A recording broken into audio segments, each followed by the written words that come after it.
Halo semuanya, selamat datang di X Podcast, ruang diskusi yang akan mengupas isu-isu penting dengan sudut pandang yang segar dan mendalam. Tadi teman-teman pasti sudah mendengar bait-bait lagu-lagu nih. Apa sih dari bait-bait lagu tersebut? Nah, saya Arifina, topik kali ini kita akan membahas sedikit berbeda dari sebelum-sebelumnya karena kita akan membedah isi artikel yang tayang di website getradius.id dengan judul Jokowi pelagak raja, Fufu Fafa yang jadi korbannya. Ada apa sih kok menyebutkan nama Presiden RI ke-7 Jokowi? Dan apa hubungannya dengan lagu yang di awal tadi? Nah, kita akan langsung aja ngobrol ini bareng sama penulisnya, yaitu Adil Sadewa atau biasa disebut Cak Dil ya. Bareng sama Mas Prayogi R. Saputra dari X Institute. Nah, selamat datang Cak Dil sama Mas Yogi nih. Selamat malam, siang.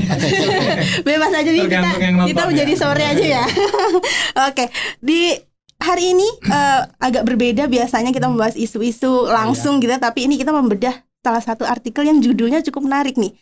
Cukup menarik dan cukup mungkin bisa jadi asing juga ya di kalangan pembaca berita juga gitu kan, kayak modelnya kayak cerita-cerita fiksi gitu ya.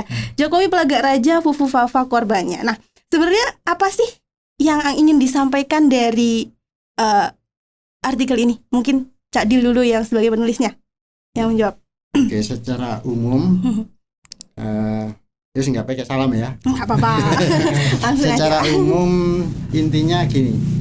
Jadi saya ingin mengajak kita semua untuk lebih waspada. Karena yang terkait dengan khususnya tentang Jokowi dan anaknya Gibran ini. Dari waktu ke waktu itu akhirnya ketika saya lihat ini nggak tiba-tiba orang itu seperti itu. Gitu loh. Sosok itu Jokowi mau dengan kelakuannya, Gibran dengan kelakuannya, anaknya dengan kelakuannya tidak tiba-tiba begitu. Lebih ke karakter ya. Karakter pun ada latar belakangnya. Bahkan dalam studi psikiatri sekilas yang saya ikuti gitu. Khusus menyangkut yang gejala yang NPD itu bahkan disebutkan oleh mereka ini tidak bisa disembuhkan itu. Tidak bisa disembuhkan. Bahkan sampai sekarang belum banyak yang mengkaji apa latar belakang orang menjadi NPD. Kalau sudah narsisis biasa itu wajar gitu. Tapi ini NPD itu lagi yang levelnya Jokowi ini tingkat berat. Nah, semula saya berpikir tentang dia NPD. Maka sampai menemukan buku ini yang di situ kemudian menemukan Jokowi pelagak raja kan. Tapi begitu diperdalam lagi, kenapa dia menjadi seperti itu gitu loh. Mungkin boleh ditunjukkan bukunya. Ini salah satu yang buku yang tentang yang pelagak raja itu ya. Kelihatan. Pelagak raja ini jadi ini baru terbit 2023 Indonesia ya. Masih baru ya. Penulisnya Bill Lady ini orang Amerika ya. Dia asalnya meneliti gejala dia asalnya pengacara ya. Pengacara mendampingi orang-orang yang berkasus di pengadilan. Nah, kemudian dia menemukan banyak orang-orang berkasus itu tadi punya karakter narsisis itu gitu loh. Akhirnya dia kumpulkan, akhirnya sekarang dia lakukan hidupnya cuma kampanye orang untuk menyelamatkan jangan sampai milih orang seperti ini. Berarti secara pandangan secara umum dulu nih ya sebelum kita masuk membedah terlalu dalam, Cak Dil ini menilai sosok Jokowi dan Fufu Fafa ini yang diduga atau dan yang ramai dibicarakan di sosial media adalah anaknya Gibran Rakabuming ini memiliki sifat narsistik seperti itu. Narsistik ya, meskipun juga sudah banyak orang mengatakan begitu ya, tapi saya lebih spesifik iya. Dia jelas gitu kan. Narsistik yang seperti itu. Nanti akan saya tunjukkan sekilas indikator-indikatornya. Boleh. Nah, tadi kan juga kita diawali dengan lagu dari System of a Down berjudul Toxicity. Ini menggambarkan, kalau saya menangkap kan bagaimana dari lagu ini bisa mengarah ke tulisan tersebut gitu. Itu seperti apa penjelasannya? Jadi Toxicity itu pertama dia menekankan tentang kekacauan kepribadian yang kacau pada bagian orang ya. Terutama karena perkembangan zaman gitu kan. Nah, semula itu saya cuma mencari intro aja untuk mengantarkan kepada gejala Fufu Fafa. Gejalanya gejala nggak normal, karena kalau kita lihat analisa tentang Fufu Fafa ini nggak normal, ini orang yang keracunan, ini orang yang macam-macam istilahnya orang terutama yang banyak dari Dr. Tifa itu jelas sekali. Dia analisa apa namanya treatnya di Fufafa itu macam-macam itu. Ini nggak normal ini. Tweet yang ramai di Twitter pada waktu itu ya. Oke. Sekarang jadi dia menunjukkan pada jam sekian dia nulis tentang ini dalam satu rangkaian kalimat ya. Ini nggak normal ini orang. Jam sekian dia menulis seperti itu. Kemudian rangkaian kalimatnya meloncat-loncat, itu menunjukkan dia ada nggak normal. Dalam itu. karakteristiknya begitu ini ya. Nggak normal ini manusia kan itu. Asalnya pun begitu. Terus akhirnya saya terus langsung nyambung dengan lagu Toxicity gitu kan. Nah, Toxicity. Saya pikir ini sama ini. Nah, padahal nggak nyari-nyari. Memang sebelumnya saya sempat ngikuti lagu Toxicity itu, terutama ketika zaman COVID kemarin ada fingerstyle Alibata namanya yang sedang ngetop dunia itu. Dia menyanyikan lagu itu. Dan itu satu-satunya lagu yang dia keluar suaranya, yang lainnya cuma gitarnya kan. Hanya pada lagu Toxicity dia keluar suaranya kan. Dari situ kemudian saya terus ingat kembali lagu yang, karena ini lagunya kan tahun 2001 ya kalau nggak salah. Iya, 2001 ya, sekitar 2000. Gibran umur 14 gitu ya. Pada waktu itu.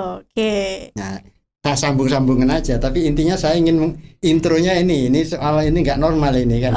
Jadi ibaratnya dari lagu itu menurut pandangan Cak Dil adalah menggambarkan si karakteristik dari si Fufafa ini ya, gitu dan banyak orang. Dan banyak orang sebenarnya kan, nggak cuma gitu aja. Mas Yogi mungkin sebagai pembuka dulu nih. Apa nih sebenarnya Mas Yogi dari artikel tersebut gitu. Nomor satu, saya sebetulnya bukan penikmat musik cadas begini ya. Saya itu golongannya Dian Piscesa gitu lah, melankolis Piscesa yang begitulah. Nah, makanya ketika mengetahui ini saya pakai juga, ini memang biasanya begitu ya. Kita dulu di tahun 90-an awal 2000-an itu ada musik underground yang kalau waktu itu di Jogja misalnya nama-nama grupnya itu lucu-lucu. Nah misalnya Produk Gagal. Terus termasuk salah satunya yang sempat populer itu kan Endang Sukamti gitu itu nama-namanya aja ya, tapi banyak musik-musik seperti itu yang itu juga menunjukkan semangat zaman saat itu. Jadi tahun 2000 sekitar tahun 2000-an awal ya, akhir 90-an 2000-an awal itu kan banyak muncul seperti itu. Nah, itu menggambarkan bahwasannya ada terjadi disorder, terjadi kekacauan. Mungkin musik juga sedang ada pemberontakan ya, karena waktu itu yang tenor adalah musik-musik grup-grup band yang mapan itu mulai habis ya. Dewa 19 mulai turun gitu. Yang makanya akan kemudian muncul Sheila Seven. Justru dari tempat yang tidak terduga. Barometer musik Indonesia kan Bandung sama Surabaya sama Jakarta. Loh, kok muncul dari Jogja. Nah, itu berarti kan terjadi kekacauan ini. Dan ininya pun mungkin agak berbeda ya nanti ton musiknya berbeda, tonnya kemudian makanya di iklim itulah lahir Sebangsa, Endang Sukamti, kemudian yang mulai dari nama grup sampai lagunya kan gitu, menggambarkan dari cuman gini. Jadi pernah ada lagunya cuman gini, gitu, underground. Saya nggak paham apa ini maksudnya. Saya bukan menikmat konser ya, tapi pernah diajak teman menikmati konser isinya begini. Kurang kerjaan gitu. Nah, maka dari itu saya kira ini memang di zaman itu sedang ada kekacauan dari sisi musik, dari sisi iklim, dari sisi narkoba juga mulai di sini ya. Di sini narkoba mulai kenceng itu kan di itu.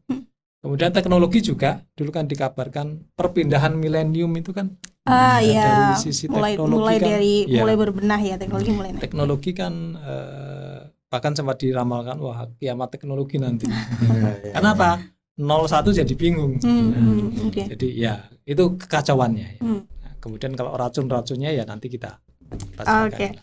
tadi masih menyangkut dari lagu itu cukup populer ternyata ya setelah saya cari tahu juga tentang lagu ini. Terus apa sih sebenarnya dari lagu ini yang menggambarkan lingkungan dan budaya yang membentuk si Fufufafa di masa remajanya dari tulisan yang Cak Dul tulis tersebut gitu? Mungkin apa sih yang bisa digambarkan gitu buat gitu? Pertama saya tidak berani bahwa lagu ini hubungannya dengan Fufufafa, saya nggak berani. Okay. Cuman indikator yang dikatakan oleh lagu ini itu ada pada Fufufafa sekarang ya. Gitu. Nah, pada waktu itu belum umurnya juga masih segitu mungkin. Jangan Fufufafa. Mas Bayogi aja belum tahu lagu itu kan. Tapi lebih ke kayak penggambaran, bukan penggambaran ya, isi dari lagu tersebut itu menggambarkan seakan menggambarkan karakteristik dari si Fufufafa ini begitu. Ya.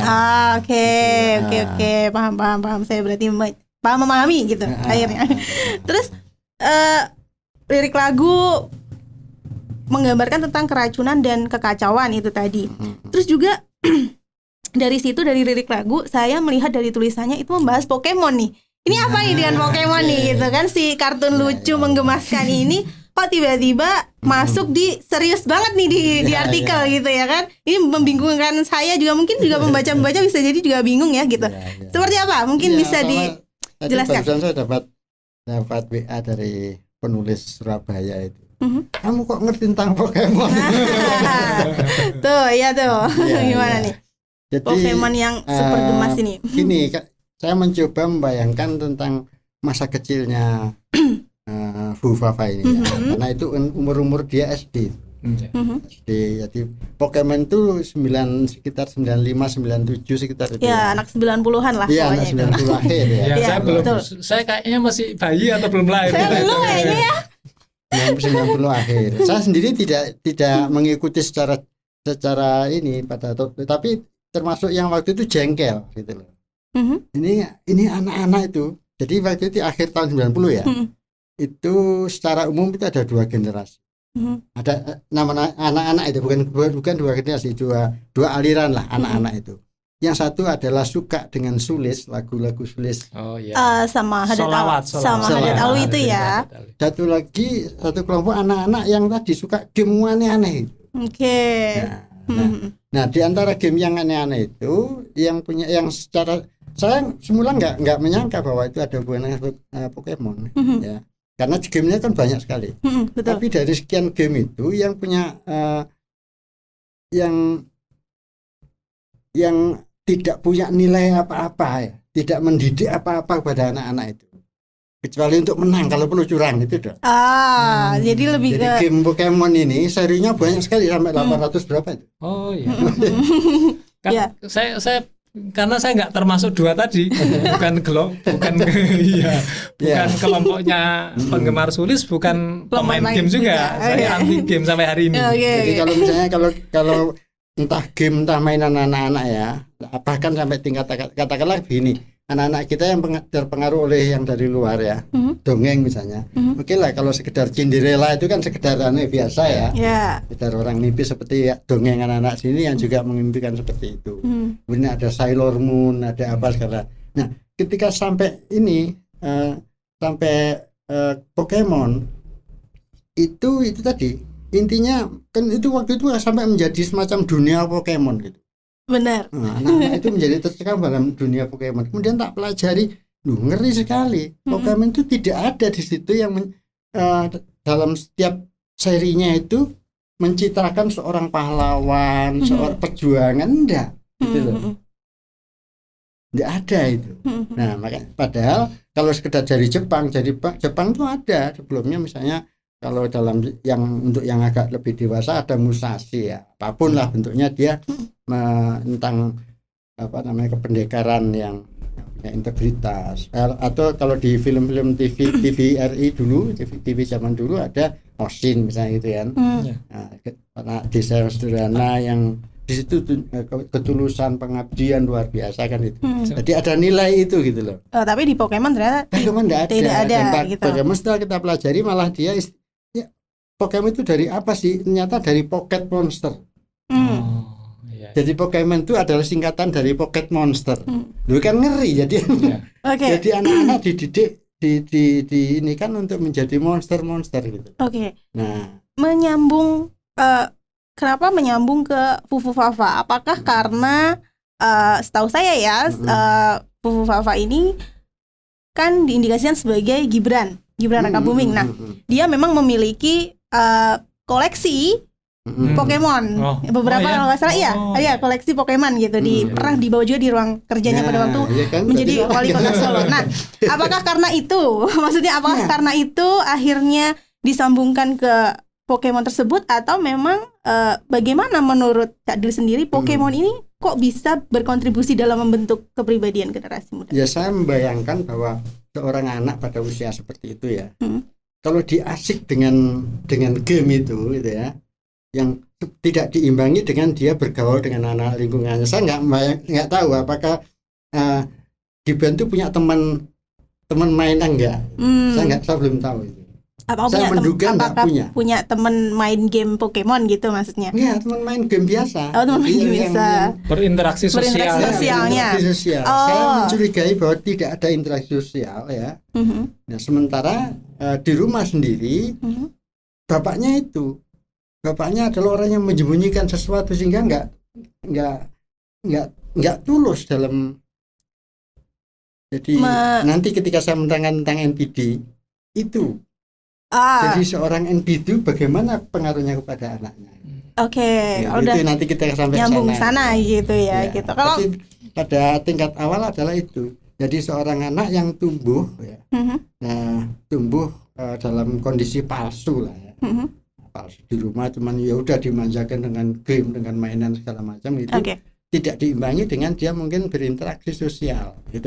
Oke, berarti ada kemungkinan kalau pecinta Pokemon atau orang yang penikmat Pokemon atau games ini mudah mengikuti budaya gitu. Belum tentu juga sebenarnya ya. Oke. Kalau misalnya penggemar Pokemon tapi dia malah punya teman bergaul, mungkin beda. Gitu. Tapi dalam pandangan Cak Dil si Fufu Fafa ini kurang bergaul, asik sendiri gitu ya. Asik sendiri, bermain sendiri karena mungkin kan di Pokemon itu memungkinkan untuk berkelana sendiri dengan tokoh-tokoh. Oke. Mas Yogi mungkin menambahkan apa nih kira-kira ya? Iya, soalnya yang pertama adalah Pokemon itu binatang apa sih? Dia manusia atau binatang? Makhluk kuning yang menggemaskan. Tapi aku tidak tahu apa dia jenis apa? Binatang apa? Kelinci kah? Atau perpaduan rusa kelinci atau perpaduan kelinci dan kucing mungkin. Nah itu kekacauan ya. Jadi itu memang ada. Saya agak lupa ininya tapi itu juga masuk ke sains juga. Jadi kekacauan itu nanti misalnya di salah satu kuliah misalnya ada seorang ahli akuntansi yang menjelaskan itu. Jadi ini langkah-langkah bagaimana kekacauan itu dibangun sampai akhirnya seperti Pokemon, makhluk antah berantah yang nggak tahu dia jenisnya apa. Ibaratnya hadir tapi nggak tahu nih ini binatang apa atau ini apa gitu atau perpaduan binatang apa gitu ya istilahnya. Kan nggak jelas. Nah ini kan kekacauan itu dimulai itu dan masuk ke mana-mana. Misalnya sampai ke gender pun kan kacau sekarang. Iya. Saya dengar yang awal itu memang Pokemon itu banyak yang ini diam-diam bisik jangan-jangan ini mengarahkan pada LGBT.